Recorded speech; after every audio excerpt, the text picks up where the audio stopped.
So welcome back to I Plus Training Solutions. I Plus Training Solutionന്റെ മറ്റൊരു ക്ലാസ്സിലേക്ക് എല്ലാവർക്കും സ്വാഗതം.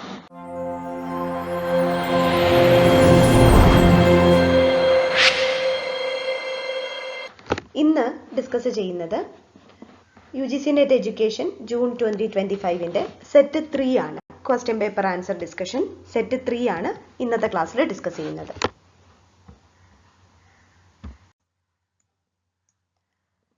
Question: which of the following is not related to basic 6 components of Ashwar model? Ashwar modelന്റെ 6 components ASS, URE, ELA, URE ഇതിന്റെ ഈ 6 components പറയുന്നതുമായി relate ചെയ്യാത്തത് ഏതാണെന്നാണ് ചോദ്യം. So അശ്വർ model എന്ന് പറയുമ്പോഴും it is an instructional design framework ആണ്. എന്തിന് ടീച്ചേഴ്സ് യൂസ് ചെയ്യുന്നത് learning centred ആയിട്ടുള്ള അപ്രോച്ചാണ് ഉള്ളത്. പിന്നെ സിസ്റ്റമാറ്റിക് ഇൻട്രാക്റ്റീവ് ആയിട്ടുള്ള സ്റ്റഡീസിനെ ഹെൽപ്പ് ചെയ്യുന്ന അഷ്വർ മോഡൽ ഹെൽപ്പ് ചെയ്യുന്നുണ്ട്. ഇനി ഇതിൻ്റെ ഓരോ ടേമും നോക്കൂ.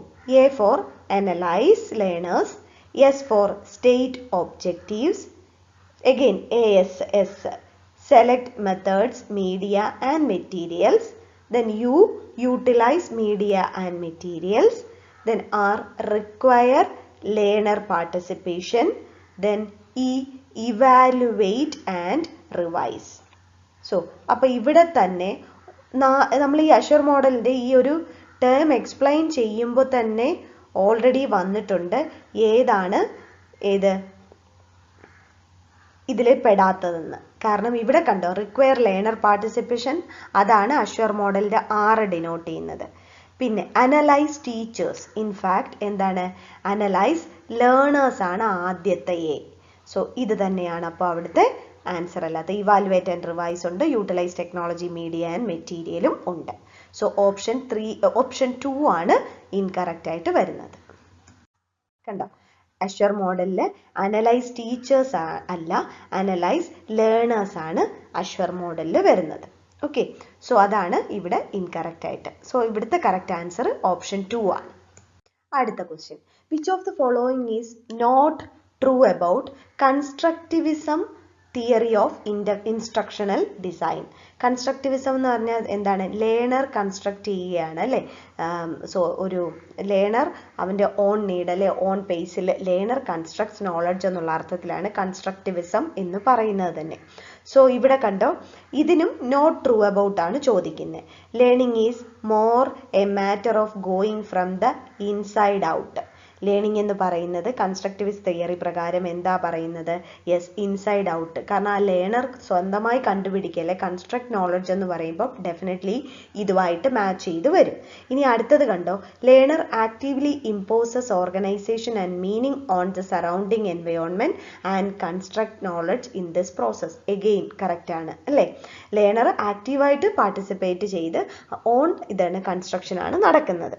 സോ അതും കറക്റ്റ് ആൻസർ ആണ്. ഇനി അടുത്തത് നോക്കിക്കേ, learner receives information from environment, transform it in many ways and acquire knowledge that is subsequently stored in memory. മെമ്മറിയിൽ സ്റ്റോർ ചെയ്ത് വെക്കുകയാണ് എന്നാണ് പറയുന്നത്.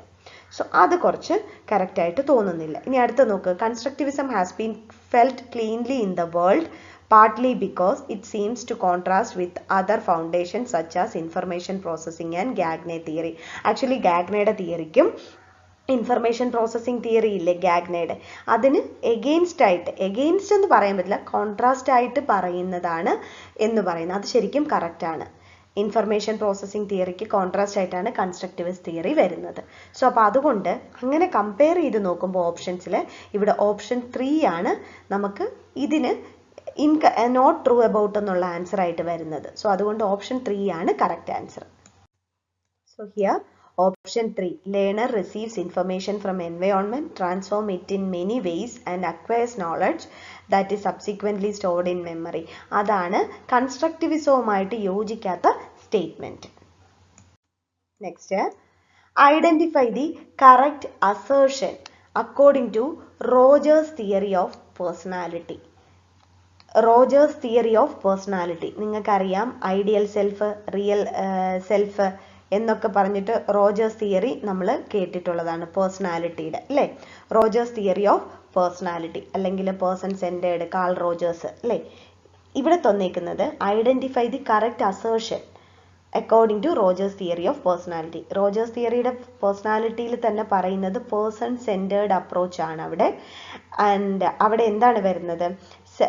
സെൽഫ് കോൺസെപ്റ്റ്, അതുപോലെ തന്നെ സെൽഫ് ആക്ച്വലൈസേഷൻ, ഇവയെ കൂടി എല്ലാം ഒരു ഐഡിയൽ സെൽഫും റിയൽ സെൽഫും എന്നിട്ട് നമ്മളൊരു ഫുള്ളി എന്താണ് അക്സെപ്റ്റഡ് പേഴ്സണാലിറ്റി ആയിട്ട് വരുന്നു എന്നൊക്കെ ഉള്ളതാണ് പറയുന്നത് കാൾ റോജേഴ്സ്, അല്ലേ? ഐഡിയൽ സെൽഫ് എന്ന് പറഞ്ഞാൽ എന്താണ്? അല്ല, റിയൽ സെൽഫ് എന്ന് പറഞ്ഞു കഴിഞ്ഞാൽ who the person actually is, അതായത് ആ പേഴ്സൺ എന്താണ് എന്നുള്ളത്. റിയൽ സെൽഫ് എന്ന് പറയുന്നത് അതാണ്. പിന്നെ ഐഡിയൽ സെൽഫ് എന്ന് പറയുന്നതോ നമ്മൾ the person wish to be, നമ്മൾ എങ്ങനെയായി മാറണമെന്ന് ആഗ്രഹിക്കുന്നതാണ് ഐഡിയൽ സെൽഫ് എന്ന് പറയുന്നത്. സോ ഇവിടെ നോക്കിക്കേ, self actualisers are the healthiest 1% of the population. Self actualisers are the healthiest 1% of the population എന്ന് റോജേഴ്സിന്റെ തിയറി പറയുന്നുണ്ട്. Then the perceived self-influence both the person's perception of the world and his or her behavior. Perceived self-influence both the person's perception of the world and his or her behavior ആണെന്ന് പറയുന്നു. Then people are likely to function more effectively if they are brought up with the unconditional positive regard. അത് അദ്ദേഹം പറയുന്നുണ്ട്. Then each of us has an ideal self. അദ്ദേഹം പറയുന്ന അതന്നല്ലേ, ideal സെൽഫും real സെൽഫും പറയുന്നുണ്ട്. So ഉണ്ട്. പിന്നെ individuals whose self concept matches their feelings and experience must defend themselves against the truth. ഒരിക്കലും അല്ല. ഓക്കെ, സോ ഇങ്ങനെ വെച്ച് നോക്കുമ്പോൾ ബിയും സിയും ഡിയുമാണ് കറക്റ്റ് ആൻസർ ആയിട്ട് വരുന്നത്. കാരണം 1% ഓഫ് ദ പോപ്പുലേഷൻസ് അല്ല എന്താണ് സെൽഫ് ആക്ച്വലൈസേഴ്സ് ഉള്ളത്, ഇല്ലേ? ഓക്കെ, സോ അപ്പോൾ ബി സി ഡി ആണ് കറക്റ്റ് ആയിട്ട് ആൻസർ വരേണ്ടത്. അതെ, option B C D, that is option 2 ആണ് കറക്റ്റ് ആൻസർ. അടുത്തൊരു direct question. Who has given 4th generation instructional system development model to represent complexity of educational technology? Who has given 4th generation instructional system development model to represent complexity of educational technology? Direct answer ആണ് Robert Tennyson. Okay, Robert Tennyson ആണ് എന്ത് educational technology ISD 4th generation instructional system of development model കൊണ്ടുവന്നത് Robert Tennyson ആണ്. Okay, correct answer Robert Tennyson in 1995 4th generation instructional system development model to represent complexity of educational technology കൊണ്ടുവന്നത്. മറ്റൊരു question, ഇത് വന്നത് match the following ആണ്. According to Blake and Mouton managerial grid എന്ന് പറഞ്ഞാൽ അറിയാലോ, ഒരു കോളവും ഒരു റോയും ഉണ്ടാകും. ഗ്രിഡിൽ നമ്മൾ അങ്ങനെയല്ലേ എടുക്കുന്നത്. സോ മൗണ്ടെയിൻ മാനേജീരിയൽ ഗ്രിഡ് അത് വെച്ചിട്ട് മാച്ച് ചെയ്യാനെന്ന്. Impoverished management, authority compliance, middle of the road, then team or earn management. അതിൻ്റെ ഗ്രിഡ് ആണ് ചോദിക്കുന്നത്. ഓക്കെ, സോ ഓരോ ഗ്രിഡിനെയും നമ്മൾ അറേഞ്ച് ചെയ്ത് വെക്കണം. ഇത് ഡയറക്റ്റ് നമുക്ക് ഓൾറെഡി അവിടെ ഡിസ്കസ് ചെയ്ത ക്വസ്റ്റ്യൻ ആണ്. അപ്പോൾ ഇവിടെ വരുന്നത് എന്താണെന്ന് വെച്ചാൽ, ഇവിടെ ഇംപോവറിഷ്ഡ് മാനേജ്മെന്റ് എന്ന് പറയുന്ന ഗ്രിഡ് 1 ആണ് ഗ്രിഡ് വരുന്നത്. ദെൻ ഓതോറിറ്റി കംപ്ലയൻസ് എന്ന് പറയുന്ന ഗ്രിഡ് അത് വരുന്നത് 9-1 ആണ്. 9 കോമയാണ് ഇവിടെ, 9,91 ആണ് വരുന്നത്. Then middle of the road എന്ന് പറയുന്നത് 5-5. Then team or earn management comes under 9-9. So ഇവിടെ കറക്റ്റ് ആൻസർ വരുന്നത് ഓപ്ഷൻ 3 ആണ്. ഈ ബ്ലാക്ക് മൗണ്ടൻ മാനേജറിയൽ ഗ്രിഡിനെ പറ്റിയിട്ട് നമുക്കൊരു ചെറിയൊരു ക്ലാസ്സോ ഒരു വീഡിയോ പോലെ ഞാനത് അപ്ലോഡ് ചെയ്ത് തരാം.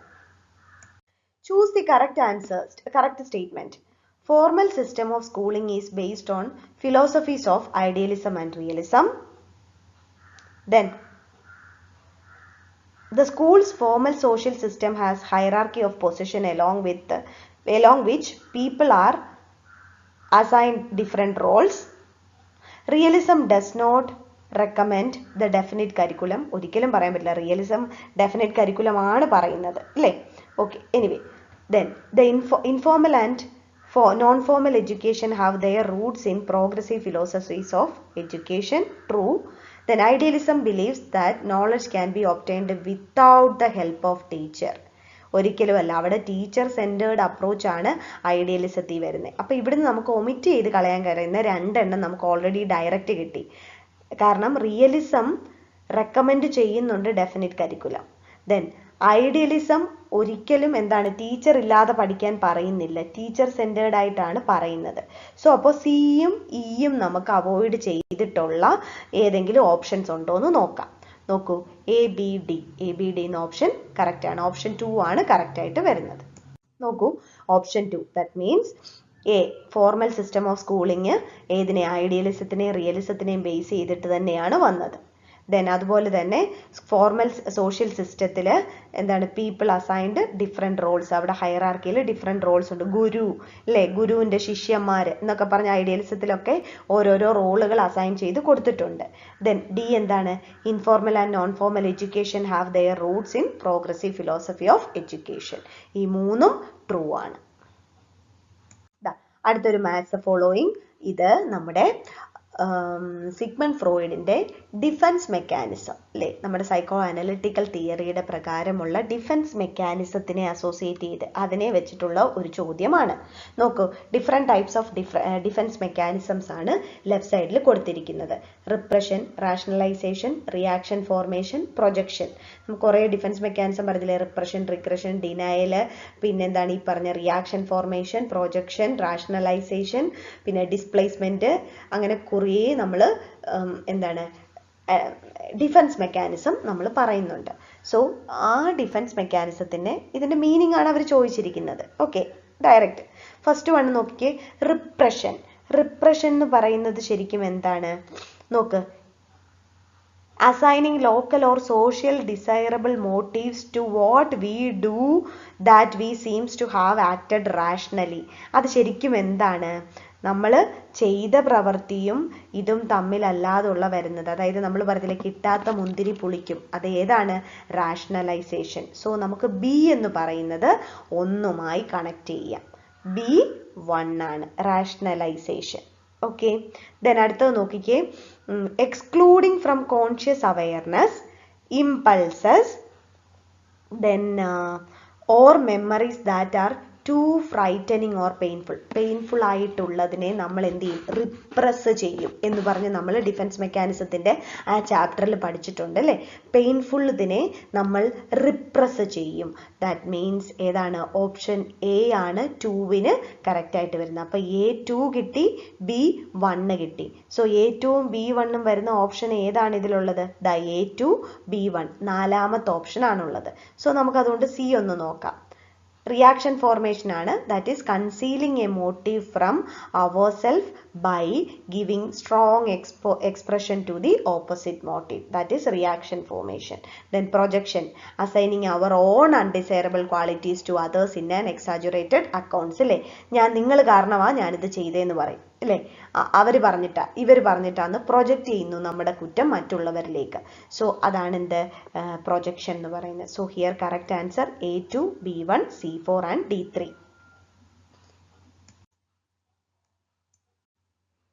നോക്കൂ, കറക്റ്റ് ആൻസർ വന്നിരിക്കുന്നത് A2, B1, C4 and D3. Option 4 ആണ്. നമ്മൾ ഇതുവരെ ഡിസ്കസ് ചെയ്തതിൽ ഒരു റിസർച്ചിന്റെ ചോദ്യം അല്ലേ, നോക്കിക്കേ. Pre experimental design, true experimental design, quasi experimental design, factorial design. So ഈ 4 എക്സ്പെരിമെന്റൽ ഡിസൈൻസ് തന്നിട്ടുണ്ട്. അവയുടെ എക്സ്പ്ലനേഷൻസ് ആണ് അപ്പുറത്ത് വന്നിരിക്കുന്നത്. നോക്കിക്കേ, ഇവിടെ നമുക്ക് ആദ്യം ലിസ്റ്റ് 2ൽ നിന്ന് തുടങ്ങാം. നോക്കൂ, involves manipulation of independent variable with random assignment. ശ്രദ്ധിക്കണം, എപ്പോഴും എക്സ്പെരിമെൻ്റൽ ഡിസൈനിലായിരിക്കും ഇൻഡിപെൻഡൻറ്റ് വേരിയബിളും ഡിപ്പെൻഡൻറ്റ് വേരിയബിളും ഉണ്ടായിരിക്കും ഒരു എക്സ്പെരിമെൻ്റൽ ഡിസൈനിൽ. അത് നമുക്ക് എപ്പോഴും അറിയാവുന്നതാണ്. സോ ഇവിടെ ഇൻവോൾവ്സ് റാൻഡം അസൈൻമെൻറ്റ് കൊണ്ട് തന്നെ അല്ലെ റാൻഡമായിട്ട് നമ്മൾ മാനിപ്പുലേഷൻ ഇൻഡിപെൻഡൻറ്റ് വേരിയബിളിനെ മാനിപ്പുലേറ്റ് ചെയ്യുന്നത് റാൻഡമായി തന്നെ മാനിപ്പുലേറ്റ് ചെയ്യുന്നത് ട്രൂ എക്സ്പെരിമെൻ്റൽ ഡിസൈനിലാണ്. കാരണം അവിടെയാണ് ഏറ്റവും ഇത് ഉണ്ടാവുക. സോ അപ്പോൾ അതുകൊണ്ട് തന്നെ ട്രൂ എക്സ്പെരിമെൻ്റൽ ഡിസൈൻ 1ന് മാച്ച് ആയിട്ട് വരും. ഇനി അടുത്തത് കണ്ടോ, lack of randomisation and control group. നോക്കൂ, അതായത് റാൻഡമൈസേഷൻ ഉണ്ടാവില്ല, കൺട്രോൾ ഗ്രൂപ്പും ഉണ്ടാവത്തില്ല. എവിടെയാണ്? പ്രീ എക്സ്പെരിമെൻ്റൽ ഡിസൈനിൽ ഒരു കൺട്രോൾ ഗ്രൂപ്പ് ഉണ്ടാവില്ല. സോ ബി എന്ന് പറയുന്നത് എ എന്ന് പറയുന്നത് 2 ആണ്. Lack of randomisation and control group. Then next നോക്കൂ, examines the interaction effect of multiple independent variables. Of course, factor analysis അല്ലേ, factorial design. Then lack of randomization but includes some control. അതാണ് ഏതാ? Randomisation അല്ല അവിടെ നടക്കുന്നത്. നമ്മൾ കറക്റ്റായിട്ട് നമുക്ക് ക്വാസി, അതുകൊണ്ട് തന്നെയാണ് ട്രൂ എക്സ്പെരിമെൻ്റ് അല്ല, ക്വാസി ആണെന്ന് പറയുന്നത്. എസ്പെഷ്യലി എഡ്യൂക്കേഷണൽ സെക്ടറിൽ നടക്കുന്ന സ്റ്റഡീസ് എല്ലാം ക്വാസി എക്സ്പെരിമെൻ്റൽ ഡിസൈൻസ് ആണ്. സോ നോക്കൂ, അവിടെ അതിൻ്റെ ആൻസർ വരുന്നത് 4 ആണ് വരുന്നത്. സോ അപ്പോൾ ഇവിടെ ആൻസർ പ്രകാരം A2, B1, C4 and D3 ആണ് വരേണ്ടത്. ദാറ്റ് മീൻസ് ഓപ്ഷൻ 2 ആണ് കറക്റ്റ് ആൻസർ ആയിട്ട് വരുന്നത്. Yes, option 2 is the correct answer. A2, B1, C4 and D3. Next question.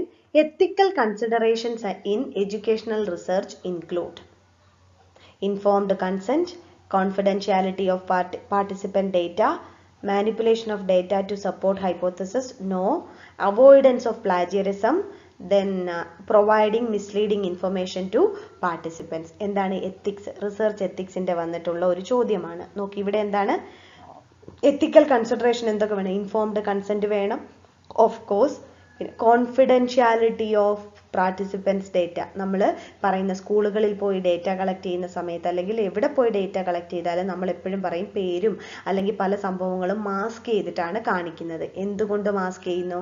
കാരണം കോൺഫിഡൻഷ്യാലിറ്റി കീപ്പ് ചെയ്യേണ്ടത് കൊണ്ട്. സോ അപ്പോൾ അത് 2ഉം കറക്റ്റാണ്, എയും ബിയും കറക്റ്റാണ്. ഇനി manipulation of data to support hypothesis ഒരിക്കലും എത്തിക്സിൽ ചെയ്യാൻ പാടില്ല, അപ്പോൾ സി കറക്റ്റ് അല്ല.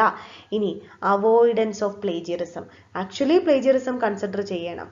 സോ ദെൻ പ്ലേജറിസം അവോയ്ഡ് ചെയ്യണം അല്ലേ? കാരണം പ്ലേജറിസം ഉണ്ടാവാനായിട്ട് പാടില്ല. റെപ്പറ്റീഷനോ അല്ലെങ്കിൽ നമ്മൾ മോഷണം അങ്ങനെയുള്ള സാധനങ്ങളൊന്നുമേ ഉണ്ടാവാൻ പാടില്ല. അപ്പോൾ അവോയ്ഡൻസ് ഓഫ് പ്ലേജറിസം വേണം. ദെൻ അടുത്തതാണ് providing misleading information to participants, ഒരിക്കലും പ്രൊവൈഡ് ചെയ്യാൻ പാടില്ല. സോ അപ്പോൾ അതുകൊണ്ട് എയും ബിയും ഡിയുമാണ് ഇവിടെ കറക്റ്റ് ആൻസർ ആയിട്ട് വരുന്നത്. So here correct answer is A, B, D only. So ethical research ethicsനെ വെച്ച് നോക്കുമ്പോൾ informed consent ആവശ്യമാണ്, confidentiality of participant data വേണം, then avoidance plagiarism avoid ചെയ്യുക തന്നെ വേണം. Which of the following document does not advocate for inclusive education? So ഈ ചോദ്യം actually നെറ്റിന് നമ്മുടെ 2025 എക്സാമിന് നമ്മൾ ഡിലീറ്റ് ചെയ്ത ക്വസ്റ്റ്യൻ ആണ്. കാരണം ഇതിൽ ഏത് ഡോക്യുമെൻ്റാണ് ഇൻക്ലൂസീവ് എഡ്യൂക്കേഷനെ അഡ്വക്കേറ്റ് ചെയ്യാത്തത് എന്നാണ്. നോക്കിക്കേ, ഇവിടെ national policy on disability act inclusive എഡ്യൂക്കേഷനെ പറ്റി പറയുന്നുണ്ട്, റൈറ്റ് ടു എഡ്യൂക്കേഷൻ പറയുന്നുണ്ട്, right of persons with disability ഉണ്ട്, NEP 2020 പറയുന്നുണ്ട്. അപ്പോൾ അതുകൊണ്ട് ശരിക്കും പറഞ്ഞാൽ ഡസ് നോട്ട് അഡ്വക്കേറ്റ് എന്നുള്ള ആൻസറിൻ്റെ അണ്ടറിൽ നമുക്കൊന്നും പറയാൻ പറ്റത്തില്ല. അപ്പോൾ അതുകൊണ്ട് ഇതിനെ ഡിലീറ്റ് ചെയ്തു ക്വസ്റ്റ്യൻ. പക്ഷെ വേണമെങ്കിൽ റൈറ്റ് ടു എഡ്യൂക്കേഷൻ ആക്ട് 2009, കാരണം ബാക്കിയെല്ലാം നേരിട്ട് തന്നെ ഡിസബിലിറ്റീനെ പറ്റി പറയുന്നത് കൊണ്ട് maybe right to education act എന്ന് പറഞ്ഞു കഴിഞ്ഞാൽ 6 മുതൽ 13 വയസ്സ് വരെയുള്ള എല്ലാ കുട്ടികൾക്കും നിർബന്ധിത വിദ്യാഭ്യാസം. അപ്പോൾ അവിടെ ഡിസബിലിറ്റി എന്നുള്ളതൊരു പ്രശ്നമേ അല്ല, ഡിസബിലിറ്റി ഉണ്ടെങ്കിലും ഇല്ലെങ്കിലും കിട്ടണം എന്നാണ് പറയുന്നത്. അപ്പോൾ അതുകൊണ്ട് ഇത് ഇൻഡയറക്റ്റ് ആയിട്ട് നമുക്ക് എന്താണ് ഈ പറഞ്ഞ ഇൻക്ലൂഷനെ തന്നെ പ്രൊമോട്ട് ചെയ്യുകയാണ് ചെയ്യുന്നത്. സോ അതുകൊണ്ട് ഈ ചോദ്യം അവർ ഡിലീറ്റ് ചെയ്ത ചോദ്യമാണ്. എനിവേ നമ്മളത് ഇൻക്ലൂഡ് ചെയ്യണം എന്നുള്ളത് കൊണ്ട് ഇൻക്ലൂഡ് ചെയ്തു. വിത്ത് ദാറ്റ് നമ്മൾ third set UGC net education June 2025 net എക്സാമിൻ്റെ മൂന്നാമത്തെ സെറ്റും കംപ്ലീറ്റ് ചെയ്തിരിക്കുകയാണ്. സോ അടുത്ത സെറ്റ് ക്വസ്റ്റ്യനുമായിട്ട് നമുക്ക് അടുത്ത ക്ലാസ്സിൽ കാണാം.